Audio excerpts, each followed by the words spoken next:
Chère communauté des interwebs, j'ai fait une connerie dans ma dernière vidéo. Et plutôt que de la supprimer et de corriger, je me suis dit que le mieux était encore de faire une petite vidéo à propos de cette connerie. Donc ça va être un peu différent d'habitude, et comme je veux faire vite, il y aura moins d'images, désolé. Alors voilà, cette dernière vidéo, elle abordait la question de l'approche quantitative de la connaissance. En gros, est-ce qu'en savoir plus, c'est forcément mieux? Alors que j'écrivais le script, je cherchais à illustrer un truc qu'on vit quand on creuse un sujet. Au début, on connaît 3 fois rien, et à mesure qu'on fait des recherches, on développe notre culture relative à ce sujet, et quand on se rappelle nos débuts, on se dit « c'est fou comme je ne pouvais pas imaginer ce que j'allais découvrir ensuite ». Puisque je cherchais un exemple pour illustrer ça, et parce que j'ai un cerveau humain, donc essentiellement flemmard, j'ai choisi le premier truc qui m'est venu en tête, à savoir ce que j'ai moi-même vécu en découvrant la poésie française. Et le problème, c'est que j'ai pas réfléchi 2 secondes à mon exemple. Je me suis pas dit qu'il y avait un quelconque enjeu, puisque de toute façon, dans ma tête, c'était uniquement pour illustrer. J'aurais pu prendre n'importe quoi, la peinture expressionniste, la musique baroque ou l'histoire des Vikings. Et donc j'ai été au plus simple, à savoir j'ai été chercher dans ma mémoire quelques-unes des figures qui ont jalonné mon propre parcours dans la poésie française. Et comme je suis le produit d'une société sexiste, qui a rendu invisibles les poétesses, j'ai balancé une liste composée de 10 hommes. J'ai pas eu à attendre très longtemps avant de m'en rendre compte. Une personne de mon entourage, très proche, donc qui me connaît très bien, genre depuis très longtemps, m'a appelé pour me confier avoir été choqué de cette absence de femme. Et moi, évidemment, j'ai été d'autant plus emmerdé que ça venait d'une personne qui me connaît très bien, quelqu'un qui connaît mes engagements, quelqu'un qui suit mon travail. C'est-à-dire quelqu'un qui sait, en l'occurrence, que, par ailleurs, j'ai publié des poétesses dans ma revue, que je parle du sexisme avec mes étudiants en classe, et que j'ai lancé une chaîne YouTube qui se veut autant que possible inclusive. Alors, excusez mon retard et ma lourdeur, mais là, je suis obligé de saisir l'occasion pour afficher mes poétesses préférées. Si quelqu'un qui me connaît si bien est choqué par ce passage, je me dis que l'effet est potentiellement catastrophique auprès des inconnus.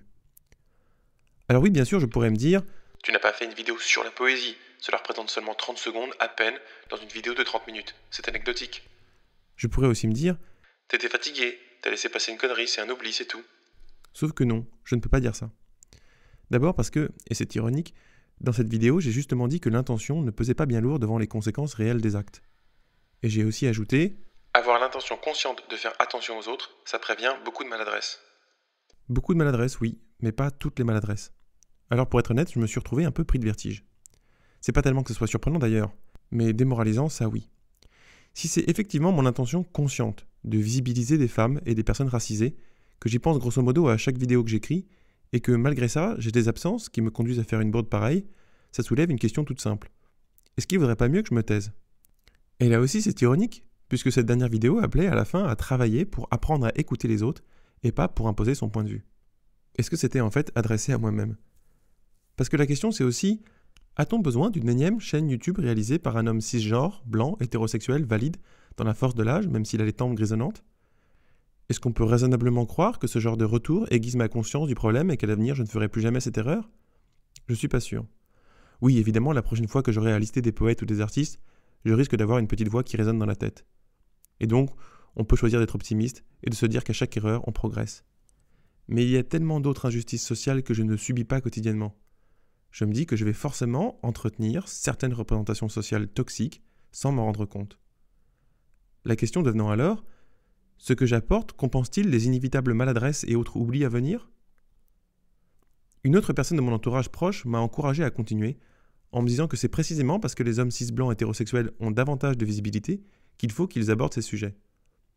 Elle m'a alors conseillé de regarder cet épisode formidable de Last Week Tonight, que je vous recommande chaudement. Il porte sur les biais en médecine aux États-Unis.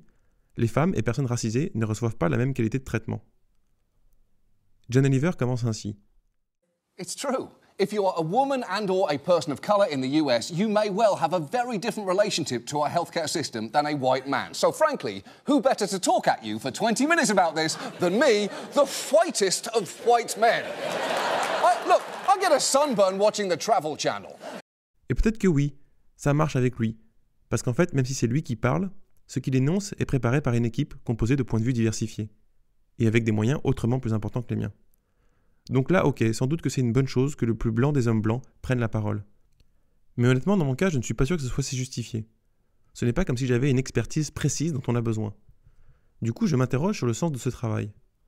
Oui, le point de départ, c'était l'envie d'aider. C'est le sentiment que j'ai compris des trucs qui m'ont aidé à vivre, et que ça peut donc en aider d'autres. Mais si, en fait, ça aide surtout ceux qui me ressemblent, et qu'au passage, j'écrase les pieds de celles et ceux qui sont différents de moi, c'est franchement pas sûr que ça vaille le coup. Bon, bien sûr, c'est un peu ridicule d'en parler comme ça, comme si j'avais 12 000 abonnés et tout. Je veux pas faire le mec dramatique, donc je ne fais pas cette petite vidéo pour avoir des commentaires du genre « Mais non, t'en vas pas !» C'est pas l'idée. À la limite, je me demande ce que vous en pensez de manière générale. Quand est-ce qu'on peut dire d'une chaîne YouTube qu'elle fait plus de bien que de mal? C'est pas si évident. En tout cas, tant que je ne trouve pas de réponse précise à cette question, je crois que ça m'impose un changement de ton, ou de méthode, disons. Si je veux éviter les erreurs comme celle-ci, peut-être qu'il faut simplement changer d'angle d'approche.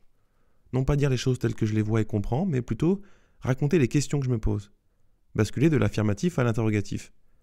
Il y a plein de gens qui font un super boulot hyper informé et qui en savent 1000 fois plus que moi sur la société. Donc je vais essayer d'apprendre à la fermer un peu. Par là, j'entends déjà prendre un peu de temps pour réfléchir à tout ça.